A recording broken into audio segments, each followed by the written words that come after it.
As we talk about the upcoming TV season, it would be impossible to ignore The Big Bang Theory. This year will mark the 5th season the show's been on the air, and millions of fans will be waiting to see what happens next in the lives of Sheldon, Leonard, Raj, and Howard.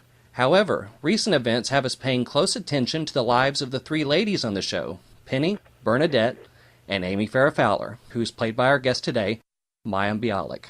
Mayim has had a number of memorable roles in both TV and film, including playing a young Bette Midler in the movie Beaches, and of course, she was the center of attention in the 1990s sitcom Blossom. More recently, she portrayed Nancy Kershan in the Chicago 8, Dr. Wilhelmina Bink in The Secret Life of the American Teenager, and she goes by Dr. Bialik in the TV series Till Death, very fitting since we can call her that in real life as well. It's my pleasure to welcome Mayim Bialik to the Critic Show. Hi, Mayim.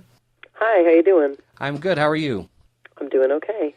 Great. Well, I appreciate you being on the show today. Little did you know when you got your PhD what it would do for your acting career, I bet, huh? Playing all these doctors. Yes, I guess it's good to have something to fall back on either way. That's right. You've got yourself covered no matter where you go. Well, how did the role of Amy Farrah Fowler come about? Let's see. I auditioned for it. You know, like I had started auditioning for many other things after my second son was born and after I finished my thesis.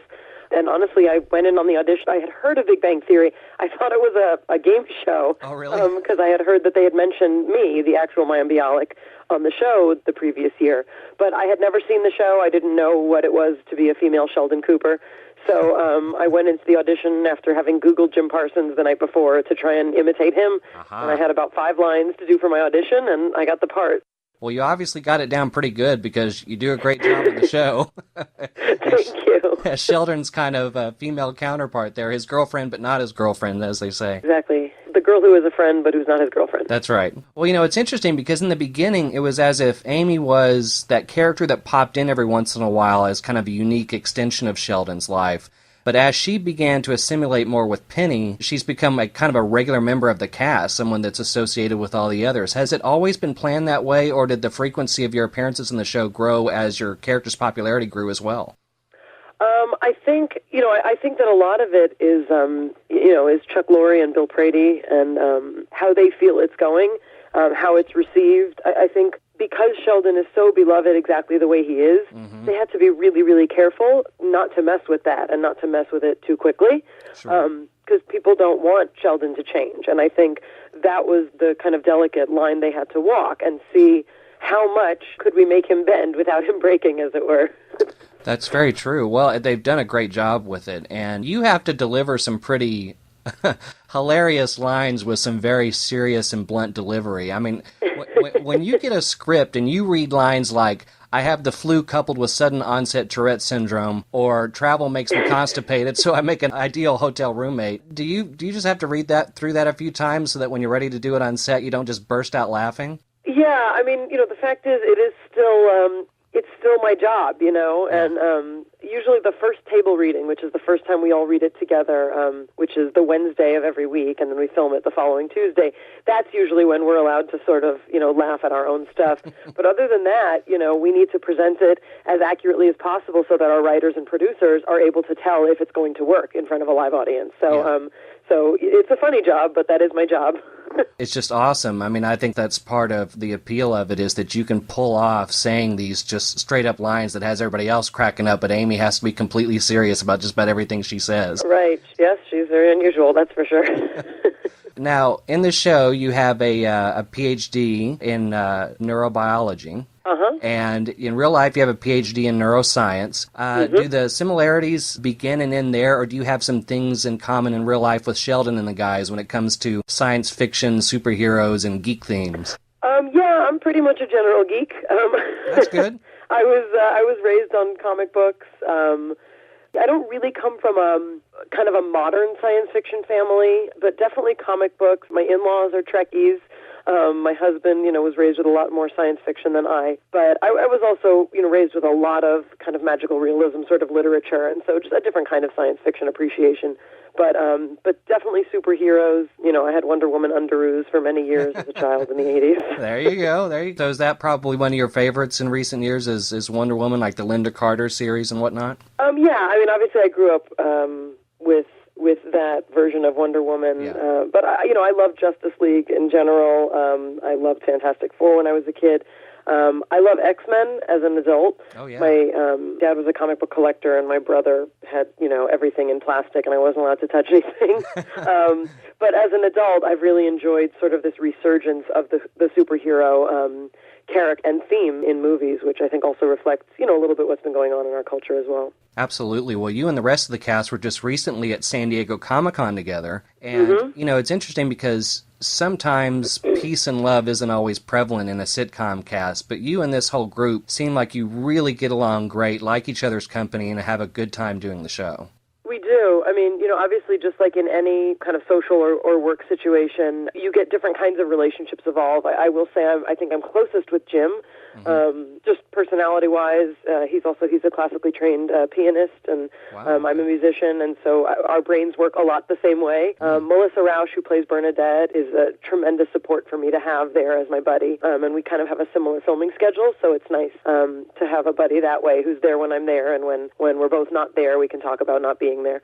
But it's a very nice cast.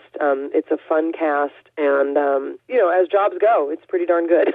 Yeah, I mean, there was no doubt that this show was going to get renewed. And when I talk to people about what they love about the show, I hear things that are pretty consistent with my own thoughts on it, which is the writing is good, the characters are well developed, and they stay pretty consistent. You were talking about Sheldon having to stay consistent, and everyone plays them so well. So from someone who's been involved in a number of successful television shows, what else do you think is the winning formula for this show? Gosh, I think you've mentioned what I would mention. I mean, honestly, I feel like it's the writing. You can have really funny, characters in theory, but if what they say is not keeping people coming back, then they're not going to come back. Right. I think Chuck Lorre really, really has his finger on the pulse of what works for this show. I trust him immensely with my career. That's good. And honestly, I feel like that's really it. I think that the words are hysterical. I think that the situations these people get into are unusual, but they're very accessible. And I also think that the accuracy of the science stuff makes it so palatable, both for science people and for non-science people. I think it's a fantastic ensemble. Yeah, and what's interesting? I think the other thing that's really great about the show is we've seen probably over the years 1 billion portrayals of the nerd character or the geek character. And a lot of times they're over the top, or they try to, put on crazy hair and glasses and, really go overboard with it. Right. They really stick to a lot more of a realistic portrayal of one and then give them other aspects of people's real personalities. Yeah, for sure. I mean, I think also what you're seeing is not just kind of a nerd character that's an accessory character in a show and kind of comes in to make you laugh. Right. This is an entire show built around the social structure of this group of friends that are all a very specific type of person. Very, very specific. Also, you're seeing the characters really get fully fleshed out. Yeah, and the start of season 5 is right around the corner, and last season, to say that it had a chaotic finale, I think is an understatement. There were plenty of things to resolve as we go into this season.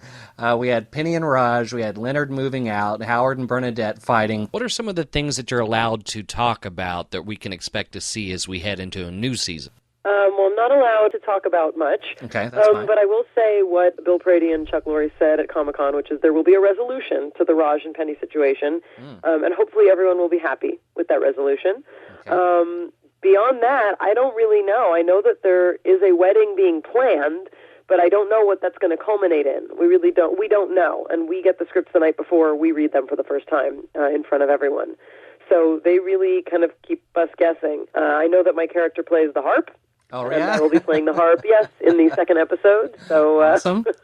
So that's happening. As funny as that sounds, I can totally see her doing it. And I have learned to play the harp so that she plays about as well as I do. That's going to be awesome. Well, we'll definitely look forward to that. Yes. Well, it's my duty as the host of this show to try to get a little bit of behind-the-scenes info from you. So I have a very important question for you. Okay. Have you met Howard's mother, and what is she like? I have met her. I don't know how much I can tell because apparently people may never know. Yeah. What she. I mean, it's possible that people might never get to see what she looks like. She looks like that voice. Oh, really? Yeah, I think she looks appropriately like that voice. Yeah, I think that's all I can say. Okay. She's not a tall woman, I'll say that. Yeah, what a great and effective role. She's so funny. I tell you, it's interesting. It's a lot like Wilson from the old Home Improvement series. You know, you never really saw much of him. He was just these pair of eyes that looked over the fence, but had a very important role in the show. So your other hit sitcom that you're best known for was Blossom. Are you recognized more as one over the other these days? It really depends on the demographic. You know, with younger people, it's really Big Bang. A lot of young people, didn't even remember that Blossom existed. Yeah. So it really depends on the demographic. But I do still get recognized a lot for Blossom, and a lot of people don't realize that I'm the same person in both. So that's kind of funny also. Well, the spotlight has gotten even bigger these days between when you did Blossom and now The Big Bang Theory with internet, autograph conventions, and so many other things. Can you talk a little bit about how different life is as a sitcom star when you were experiencing it as Blossom and experiencing it as Amy on The Big Bang Theory? I'm sure it's quite different. Yeah, there's a lot of differences. One of them is simply that the internet and publicity as we know it did not exist. Right. In 1990 when I started on Blossom. And so I don't want to say the pressure, but the attention on celebrities is very, very different. I can't imagine what it would be like to be 14, as I was when Blossom started now, simply because the pressure and attention on teenagers because of the internet and publicity is so different. There's a lot of smaller differences.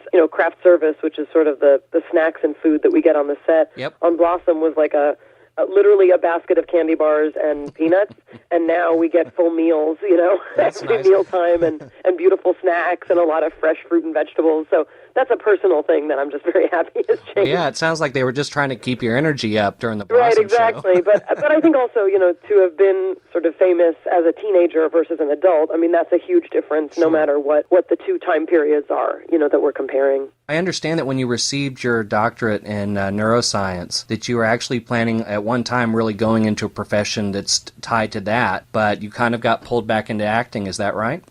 Yeah, I mean, honestly, my intention when I did my undergraduate studies, which was neuroscience and Hebrew and Jewish studies, was really to get a college experience and sort of take a breather from the industry, which at that time in 1994 and 5 was not terribly friendly towards sitcom actresses. Right. Meaning if I wanted to have a, quote, real career, the idea was to let people forget that I was on a sitcom and try and kind of start again. But I continued to graduate school very happily. My plan was to become a research professor, and honestly, it wasn't until I had my first son in graduate school that my husband and I sort of fell in love with a specific style of parenting. It's generally called attachment parenting, but a style of parenting where putting a child in daycare at 6 weeks, which is generally what I would have had to do, that wasn't going to work for us. So we really wanted to get more creative about how we could spend the most time with our children, especially with me as the primary caregiver in those first months and years. Well, regardless, getting the PhD is still an awesome accomplishment, so congratulations on that. Thank you. You bet. And you were talking about the style of parenting. I know that you've got a book that comes out next year. You want to talk a little bit about that? Yeah, I started blogging and writing for a website called Kveller.com, and basically I was writing about some of my funny adventures, in parenting and also in being a, sort of celebrity again as an adult. Yeah. And it sort of got notice. I was asked to be the spokesperson for the Holistic Moms Network, which is an organization that I belong to as a member when my first son was born, that sort of emphasized alternative practices in parenting, which I don't consider alternative, but, things like extended breastfeeding and sleeping with your kids, using alternative remedies instead of conventional Western medicine for a lot of things. And so anyway, between my writing and my Holistic Moms participation, I sort of started getting notice. And Teresa Strasser, who's a celebrity writer also, she said, my lit agent really wants to meet you. He thinks you should write a book. And I thought, that's crazy. I don't want to write a book. And I met him, and about 4 months later, we had a bidding war, and Simon & Schuster bought a book of basically, anecdotally, what attachment parenting looks like in our house. Okay. What are the things that babies need, and how does it look when you do it the attachment parenting way? And what are the things that babies don't need that our culture tells them that they do? And what's sort of the holistic bent on that? And obviously having a background in neuroscience, for me, has informed my decision because I believe in child development and secure attachment. Sure. And I do believe attachment parenting, for us, best facilitates that. But the idea was not to write a book about why you should parent like me, because many people don't want to, and that's fine. Yeah, it's at least a process that people can learn about, and congrats on getting Simon & Schuster. That's a good book publisher to get. Yeah, and also it's really nice that they're willing to, and I'm not going to say it's a risk, but, the book will, I'm sure, generate a lot of interest and controversy. And I'm really proud that they're prepared to so authentically and so strongly stand behind this. Well, that's awesome. I would think that it's correct to assume that whether you're being a mom, writing a book, or acting, you're enjoying it all, right? Yeah, honestly, I'm extremely grateful. I feel very blessed to have the opportunities that I have, whether it be to be a parent or to work in academia or to get to work in television again or the first time. I really am very, very grateful. Well, I'm grateful to you for taking time to be on the show today, because I'm a big fan of your work and a big fan of The Big Bang Theory. I can't wait to see Amy Farrah Fowler and all of the things that happen with her this season, and especially playing the harp. Me as well. To sing playing the harp. Mayim, thank you so much for being on the podcast today to talk about your great character and your great sitcom. Thank you, Scott.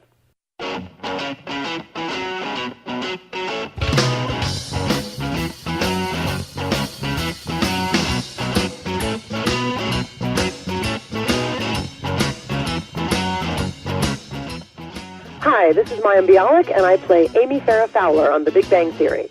I highly recommend you listen to The Critic Show with Scott Murray. And you can trust me. I'm a doctor, and I play one on TV.